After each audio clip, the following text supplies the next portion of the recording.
when you look at my work, like I want you to see that like I gave it all I got. That like I took my craft like very serious. I wasn't just a guy who just thought he was attractive and just, really just took pictures. Like I really, I wanted to, create a message, and I wanted to, inspire people when they're looking at my work. And, that's the legacy I want to leave behind. That, I worked real hard, and, I took the craft very serious. I wanted to, inspire people. And, every time like I've stepped into photo shoots and I've got a chance to, do things, within fashion, I wanted to, just cement that. Like I wanted to, not just to be an image, but I want people to just get a feeling when they're looking at my work. And, that's the legacy I want to leave behind.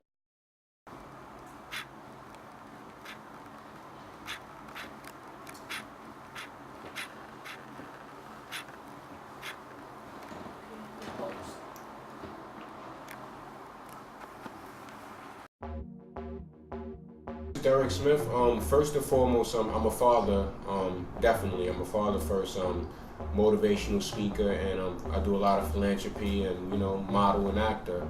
But most importantly, I'm a very honest and humble person. I'm someone who took like the struggles that I've been through in life, and I've used them to propel me, to motivate me to do better. Like I come from the Bronx, and the Bronx is probably not one of the best, safest places in the world, and I grew up around like a lot of negativity. But growing up around that, like I've used the things that I saw to not want to be content with where I'm at. Like I'll see things going on, and people around me may be content with it, but with me, it's like I'm always striving to do better than the surrounding person. And I don't take no for an answer. I always try to give 110%, and that's something that that my mom and my parents instilled in me since I was younger. Know who you are, and once you define who you are, then you can get on your journey. Model. When I was younger, I used to watch like a lot of the R&B videos and stuff, and like Tyson and Tyrese and like some of the other dark-skinned people, really like inspired me to make me feel handsome, like a lot of different stuff. So just seeing that they were successful doing it, it kind of inspired me also. And I've always loved fashion since I was younger. So it was something that I wanted to get into, and I wanted to portray to the world, and also to reach other people in places that I may not. So for me, I may do a picture, and we may shoot it here in New York, or any part of the world. But being that it's shot here doesn't mean that it can't reach other markets. So that was something that definitely made me want to get into modeling also. With it now, progression is pretty much just growing.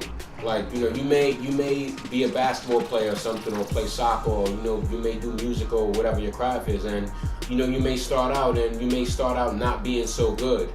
But just because you started out and you're not that good, it doesn't mean that you can't grow. Like progression is being at a level, and then looking at the level and say, nah, I don't like that level. Like I want to elevate myself, and then you make the transition, and you work harder, and you work on things, and you learn how to be a better person in whole. And that's what progression is to me. Progression is growing and elevating yourself, and just really challenging yourself. Like not really competing more so with other people, but competing with yourself. Like if you did something and you did it yesterday, today go out there and say, you know what, I did that yesterday, we're not doing that again today. We're gonna try and beat the score. So just elevating and just stepping it up. How would I say I've elevated myself from the beginning to now? Definitely I would say I've elevated myself, because the level of photographers that I work with has definitely increased. When I first started out, the quality of photographers I was working with, it was good, but I don't think I knew what I was doing. So the pictures, modeling is like a marriage. It's like it's like a photographer. He draws, and I'm the canvas. So the two have to like tie together. So in the beginning, I wasn't really good at my part, and then I kept practicing and kept learning and stuff, and I grew. And then not only that, but I started modeling in 2006, and I didn't get in any from 2008 until 2013. I've been in over 12 magazines, so that alone I would definitely say is elevation. I've got a chance to host TV shows, I've got a chance to be in newspapers, and I've got a chance to just do a lot of things, and I've always challenged myself to just elevate and just just try to grow. Growth is the most important. What's next for me this year? Well, first I'm doing this interview, so I'm thankful for it. That's what's next. Hopefully, people see it and they like it and they kind of draw some inspiration from it.